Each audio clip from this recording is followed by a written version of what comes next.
माझे हां. आत्तापर्यंत 12 लग्न झाले. तू पत्रिका बघितलीस काय आणि नाही बघितलीस काय?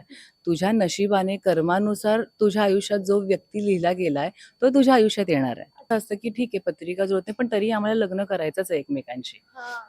तर मग अशा वेळी आपण ह्या गोष्टीचा एक मार्गदर्शन म्हणून एक हे आधार त्याचा घेऊ शकतो. तो आता रोजचा प्रश्न झालाय, की आता कधी लग्न करणार आहात हे. मला असं छान संन्यासी आयुष्य जगायला आवडतंय. सो फार काही ह्या सगळ्यांमध्ये अडकण्याचा आत्ता तरी अजून तरी काही माझा असा काही विचार नाहीये. नमस्कार मंडळी, मी नेहा प्रभू तुम्हा सगळ्यांचं मनापासून स्वागत करते मीडिया टॉक मराठीवर. सध्या काव्यांजली मालिकेमध्ये लगीन सराई सुरू आहे आणि माझ्यासोबत साक्षात काव्याताई आहे. साक्षात म्हणजे आता अगं म्हणजे खूप वेळ वाट पाहिली आहे तुला कधी भेटायचं, कारण आपला पहिला इंटरव्ह्यू झाला आणि तो 3 मिलियन त्याला झाले, त्याच्यानंतर 201 के क्रॉस झाले आहेत. सो तुला भेटण्याचा फार असा मला मानस होता आणि फायनली तू भेटली आहे. सो कशी आहे? मी खूप छान आणि thank you so much audience की तुम्ही एवढे व्ह्यूज आणि लाईक्स आमच्या व्हिडिओला दिले. जस्ट एक छोटासा प्रयत्न आपण ज्या काही आपल्या ज्ञानाचा अभ्यास करतो त्याचा एक माहितीचा एक छोटा भाग तुमच्यापर्यंत पोहोचवायचा प्रयत्न केला. तर पण क्रेडिट हिलाच जातं कारण हिने छान छान तसे प्रश्न विचारले होते आणि आपसुकच त्याची उत्तरं येत गेली. ते पण खूप छान वाटतंय आता पुन्हा एकदा तुला भेटताना. बरं, खूप आटापिटा केलाय काव्याने. त्या अंजली आणि प्रीतमचं लग्न कसं बसवावं म्हणून काय नाही केलंय. त्या किती जण म्हणजे तिची स्वतःची आई आणि स्वतःचीच बहीण इतक्या काड्या टाकत होत्या, तरी बिचारी one side one man army तशी लढत होती आणि फायनली दोघं बोहल्यावर चढलेत. आता कसं वाटतंय? टेन्शन फ्री झाली आता? नवऱ्याची पण नोकरी धोक्यात होती. हां, म्हणजे तसं काव्यावरती बऱ्याच बाजूंनी प्रेशर होतं, की एक तर तिला लग्नाचा सगळा खर्च करायचा आहे. तिच्या आईचे दागिने सगळे माझ्या आईनी अ, लंपास केलेत, विकलेत का काय लपवून ठेवलेत तिचं तिला माहिती. कारण प्रत्येक वेळी जी कारणं आम्हाला देते ती सगळी खोटी आहेत आणि तिच्यावर कुठल्याही प्रकारे तुम्ही कंट्रोल आणण्याचा प्रयत्न करा. म्हणजे जेलमध्ये पाठवून झालं, गावाला पाठवून झालं, उपाशी ठेवून झालं, कोंडून ठेवून झालंय, पण काही परिणाम होत नाहीये. त्यामुळे आता तो एक वेगळाच म्हणतो ना प्रश्न आहे, की काय करू आता? आता कितीही झालं तरी ती आई आहे. आईला आपण अगदीच आपली मर्यादा सोडून खरं प्रयत्न झालेले आहेत मर्यादा सोडून पण तरीही काही होत नाहीये. पण त्यातूनही काव्याला वैयक्तिक खरं तर सुरुवातीला प्रीतम आणि अंजलीचं लग्न होऊ नये असंच वाटत होतं. कारण कुठेतरी निकिता त्याच्या आयुष्यात आहे, परत आली तर ह्या सगळ्या प्रश्नांची भीती आहे. पण कन्व्हिन्स केलंय मला सासूबाईंनी, नवऱ्यांनी आणि माझ्या मुलांनी. सगळ्यांनाच असं वाटतंय, की त्या दोघांची जोडी छान आहे आणि हळू-हळू मला कुठेतरी वाटते, की हां, म्हणजे प्रीतम स्वभावाने खूप चांगला आहे, अंजली स्वभावाने खूप चांगली आहे आणि ती दोघं एकत्र छान संसार करतील, अशी एक आशा आहे. म्हणून तिनी ह्या निर्णयाला दुजोरा दिलाय. पण कुठेतरी मनात ती भीती आहे, की तो संसार कसा राहील, सुखी राहील की नाही? त्यावेळेलाच तिच्या वैयक्तिक आयुष्यात बरेच वादळ येतायत. श्रेष्ठाच्या प्रकरणाबद्दल म्हणा किंवा काय.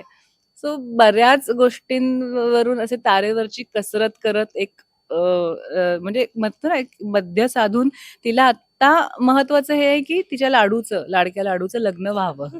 बरं, गेल्या वेळेला पूजेची जी तू तयार झाली होती सुंदर, त्यातली नथ काय गाजली होती अगं, नवी कोरी नथ. आणि ती जो तुझा लुक होता खूप गाजलेला. या लुक मधलं काय गाजेल असं वाटतंय आता? आता प्रयत्न तर आमचा आहेच. जरा छान हेअरस्टाईल ज्याच्यामध्ये मी काव्या छान दिसेन. दागिने आहेत, नथ आहेच. मला नथ हा दागिन्यांमधला माझा आवडता प्रकार आहे. त्यामुळं वेगवेगळ्या प्रकारच्या नथी मला घालायला आवडतात. सो यावेळी थोडीशी वेगळ्या पद्धतीची नथ आणली आहे मला. म्हणजे हो. यांना पण माहिती आहे प्रोडक्शनला, की माझ्या ह्याच्यावरती नथीचा नखरा, ते वेगळे नथीसाठीचे फोटोज टाकले जातात. त्यामुळे त्यांनी नथ निवडताना सुद्धा छान ठसठशीत अशी माझ्यासाठी निवडली आहे यावेळी. बरं, गेल्या वेळेला जे आपण रील्स टाकले होते त्याच्यावर एका प्रेक्षकाने कमेंट केली होती, की मॅडम तुम्ही काही आम्हाला लग्नाला बोलवलं नाही. आणि त्याच्यावरती तू म्हणजे अहो झालंच नाही, बोलवणार कुठून? सो तुला असे प्रश्न खऱ्या आयुष्यात भेटल्यावर पण मिळतात का? किंवा आपलं साधारण लग्नाचं म्हणजे म्हणतात ना, लोक सतत कधी कधी असं विचारतात, तुला विचारतात म्हणजे जसं मला विचारतात तसं? खूप विचारतात. म्हणजे तो आता रोजचा प्रश्न झालाय, की आता कधी लग्न करणार आहात हे ते. पण या सगळ्याचा अभ्यास बघता, माझ्या पत्रिकेचा अभ्यास बघता, माझ्या व्ययात केतू आहे आणि पुन्हा मग ते आता आपण पत्रिकेवरतीच आलो फिरून, की मला असं छान संन्यासी आयुष्य जगायला आवडतंय. सो फार काही ह्या सगळ्यांमध्ये अडकण्याचा आत्ता तरी अजून तरी काही माझा असा काही विचार नाहीये.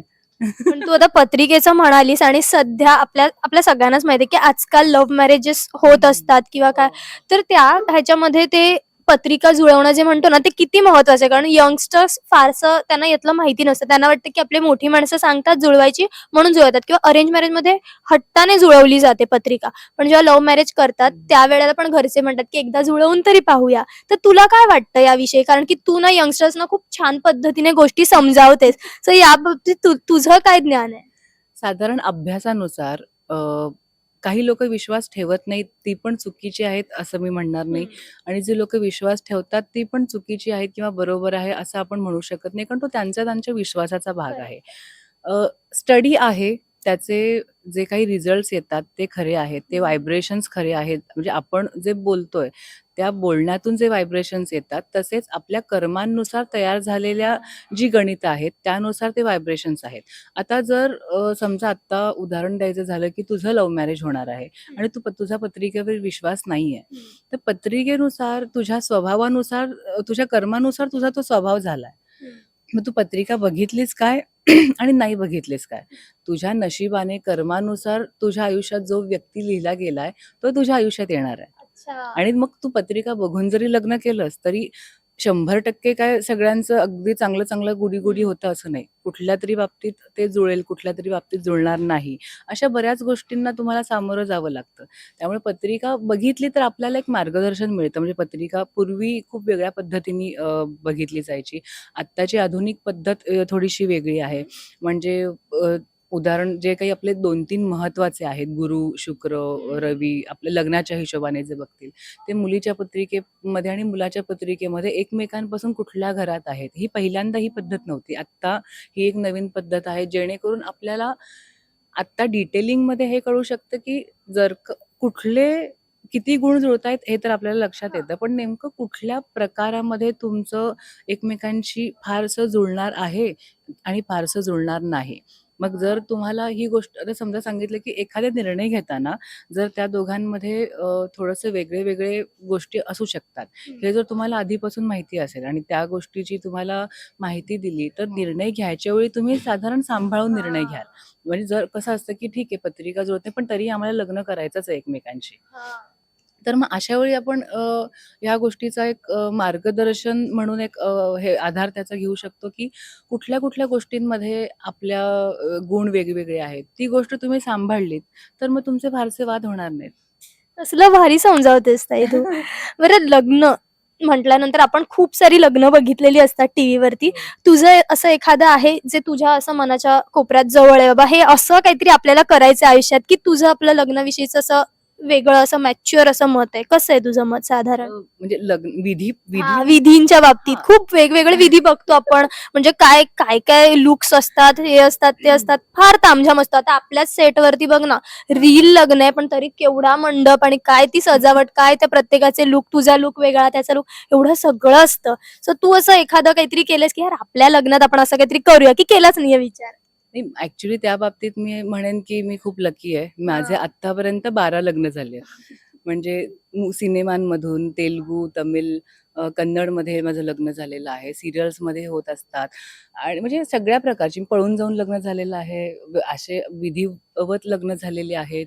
एका ह्याच्यामध्ये माझं मुस्लिम कॅरेक्टर होतं. त्या पद्धतीने निकाह पण माझा झालेला आहे आणि सगळ्यात जास्त माझ्यासाठी जवळचं आणि जे मला फार आवडलं ते म्हणजे गुरुदेव दत्तमध्ये अनुसूया आणि अत्रींचा विवाह त्या काळातला, त्या पद्धतीने सुद्धा लग्न झालेलं आहे विवाह सोहळा. त्यामुळे जवळपास सगळ्या प्रकारची लग्न तेलुगू, तमिळमुळे साऊथ इंडियन पद्धतीची लग्न झालेली आहेत. सो मी पावसाच्या ह्याच्यात पळून जाऊन मंदिरात अशा सगळ्या प्रकारची लग्न शूटिंग्समध्ये अनुभवलेली आहेत. कसलं भारी. मी तुला आल्याच विचारणार 12 होते. 12 प्रकारची लग्न झालीत माझी. मी तुला आल्याच विचारणार होते. मी ठरवलेलं विचारायचं, की आता कसं इथे अंजलीचं लग्न होतं, एवढा तामझाम केलाय. तुझं तर ऑलरेडी लग्नच झालेलं दाखवलेलं, मुलं पण दाखवलेली. तुला असं कुठेतरी मनात कुणकुण होते का, यार मला पण हवं होतं लग्न. तर आता काय याचं उत्तर काय? नाही, माझं खूपदा मी अशी लग्न अनुभवली आहेत, ती पण वेगवेगळ्या प्रकारे. जसं मी म्हणाले पळून जाऊन असेल किंवा त्रेतायुग, हे तर प्रत्येक युगामधली लग्न पद्धतीमध्ये शूट झालेले आहेत त्या मूव्ही आणि स्टोरी लाईननुसार. सो माझी झाली. मला असं वेगळं अजून काही फार करायचं असं राहिलंय असं काही नाही. बरं, आम्हाला कुणकुण लागलीये, की आपल्या लग्नामध्ये कुठलं तरी विघ्न येऊन उभं राहिलंय कुठेतरी, अशी कुणकुण लागलीये. जी भीती होती तुझ्या मनातली ती कुठेतरी खरी ठरणार आहे, असं काहीतरी आम्हाला असा एक अंदाज येतोय. सो तुझं काय आता, तुला धास्ती आहे त्याची की काय? धास्ती असणारच आहे, कारण तिच्यासाठी, काव्यासाठी अंजली ही सगळ्यात जास्त प्रिय अशी व्यक्ती आहे. कारण तिने तिच्या आईला तसं वचन दिलंय आणि काव्या तिच्या वचनाला जागणारी, तिने दिलेला शब्द पाळणारी अशी व्यक्ती आहे. सगळ्या जबाबदाऱ्या पूर्ण करणारी व्यक्ती आहे. त्यामुळे तिच्यासाठी हो, खूप महत्त्वाचा टर्निंग पॉइंट असेल हा. पण नेमकं कसं होणार आहे, काय होणार आहे हे सांगण्यापेक्षा बघायला तुम्हाला जास्त मजा येईल. त्यामुळे तुम्ही काव्यांजली हे बघत राहा, मग तुम्हाला जास्त मजा येईल. कसलं भारी. आम्ही खूप जास्त एक्सायटेड आहोत, की काव्याच्या मनातली भीती, धाकधूक काय खरी ठरते नाही. पण आम्हाला एक गोष्टीचं कौतुक करायचंय, की आम्ही सुरुवातीपासून मालिका बघतोय. पण आत्ताच जे काव्याचं रूप आहे, ती जी त्या आशूला आणि आईला ज्या पद्धतीने वठणीवर आणते ना, आम्हाला प्रचंड आनंद होतोय. अजून त्यांची चांगली जिरव असं आम्हाला वाटतंय. सो जे प्रेक्षक तुला असे सांगत असतील ना, बरेचसे सांगतायत हल्ली, खूप, खूप म्हणजे थोडी की आईला आयुष्याला ओरडतेस तसं विशूला पण जरा टाळ्यावर आण वगैरे असंही चालू असतं. सो लवकरच तेही मे बी बघायला मिळेल. काय कर्मांची परतफेड इथेच करावी लागते. त्यामुळे सीरियलमध्ये पण आशू आणि आई जी कर्म करतात, त्यांना त्याची शिक्षा मिळते, तशी विशूला पण मिळेल. पण ते आई आणि आशू जेव्हा खऱ्या आयुष्यातले जे आहेत ते जेव्हा बाहेर जातात, मी ऐकलं त्यांना तर बाबा लोक खरं खरं येऊन जाब विचारतात असं त्यांनी मला सांगितलंय. तुझ्या बाबतीत प्रेक्षकांचा भेटल्यानंतरचा अनुभव कसा असतो, ते काव्य म्हणून ओळखतात तेव्हा?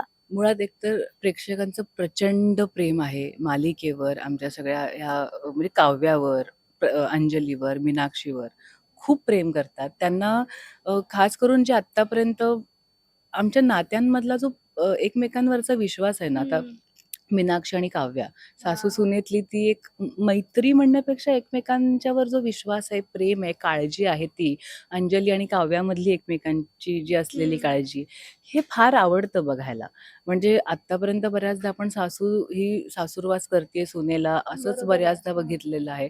पण ती प्रत्येक वेळी तुमच्या सुनेला जेव्हा पाठिंबा देतेय, जेव्हा मुलाचं चुकतंय, तेव्हा त्यालाही ओरडते आणि त्याच वेळी ती सुनेलाही की नाही हे तुझं चुकतंय हे पण सांगते. मग अशी सासू प्रत्येक घरात असावी असं आमच्यासमोर जास्त आलंय, की आणि त्यांनाही भेटल्यावरती बऱ्याच जणांनी सांगितलं, की "अशी तू काव्यासारखी राहा." सुनेला सांगितलं, की "काव्यासारखी तू वाग, असं कर, तसं कर." असे बरेच अनुभव. पण प्रेम पण प्रचंड प्रेम आहे प्रेक्षकांचं. त्यासाठी खरंच म्हणजे किती तुम्हाला धन्यवाद मानावे तेवढे कमीच आहे. बरं, लग्न या विषयावर बोलत होत्यामुळे जाता जाता मला ताई म्हणून तुला हक्काने विचारावंसं वाटतंय, की आपल्याकडे असं असतं बघ बऱ्याचदा, की आपल्यापेक्षा समवयस्क एक फेज येते प्रत्येक मुलीच्या आयुष्यात, की आपल्या आसपास सगळ्यांचीच लग्न होत असतात. म्हणजे आपली समवयस्क असतात त्यांची पण होतात आणि जे आपल्यापेक्षा लहान असतात ना त्यांची पण लग्न होत असतात. त्यामुळे समाजामध्ये असू दे किंवा घरामध्ये असू दे कुठेतरी असं प्रेशर यायला लागतं. तिला स्वतःला पण येतं आणि आसपासची सोसायटी पण थोडंफार देत असते. सो अशी फेज तुझ्या आयुष्यात तू अनुभवली आहेस कधी? मला वाटतं तू तुझ्या मनातला प्रश्न विचारतेस मला. हां, म्हणजे आता तू जसं समजतेस तर ठीक आहे, पण तुझ्या आयुष्यात आली आहे का अशी फेज, की कसं वागायला हवं अशा वेळेला? काय विचार करायला हवा? ठीक आहे, मी तुला उत्तर देते. तिच्या मनातला हा प्रश्न आहे. तुमच्या मनातला असेल तर तुम्ही पण ऐका. रिलेट करतील खूप लोकं.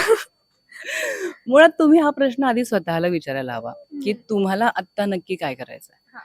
की या क्षणाला तुम्ही मेंटली, फिजिकली रेडी आहात का लग्न करण्यासाठी? कारण मुळात आत्ताची जी जनरेशन आहे ती स्वतःला सांभाळू शकत नाही. करेक्ट. स्वतःवरती त्यांचे कंट्रोल्स नाहीये, स्वतःच्या विचारांवरती कंट्रोल्स नाहीयेत. ते दुसऱ्या एका व्यक्तीला, त्याच्या कुटुंबाला सांभाळणं म्हणजे ती काय त्याची एकट्याची जबाबदारी असते असं नाही. समोरच्याची पण तितकीच जबाबदारी असते, की या व्यक्तीला तेवढं सामावून घेणं आणि सांभाळणं. पण शेवटी नातं म्हणलं, की त्या नात्याची जबाबदारी एक प्रकारे येतेच. मग मुळात तुम्ही तयार आहात का? जर तुम्ही तयार असाल, तर कोणाबरोबर तुम्हाला लग्न करायचं आहे, ते तुम्ही काही ठरवलंय का? किंवा अशी कुठली व्यक्ती आहे का तुमच्या आयुष्यात? असेल तर त्या दृष्टीने तुम्ही विचार करू शकता. नसेल तर कशी हवी आहे? हा प्रश्न तुम्ही स्वतःला विचारा, घरच्यांना सांगा. जर जर तुम्हाला करायचं आहे, हे लग्न करायचं आहे हे ठरलं असेल, तर तुम्ही त्या दृष्टीने पुढे जाऊ शकता. पण मुळात तुमच्या डोक्यात ती क्लॅरिटी आली पाहिजे. बाकी समाज हे ते प्रेशर आणतोच, पण तुमच्या नशिबात असल्यावरच ती गोष्ट होणार आहे. ती कुणीही कितीही प्रेशर दिलं तरी ती गोष्ट होऊ शकत नाही. सो आधी तुम्ही मेंटली प्रिपेअर आहात का? असाल तर त्या बाबतीत पुढच्या गोष्टी घडू शकतात. कसलं भारी सुटले.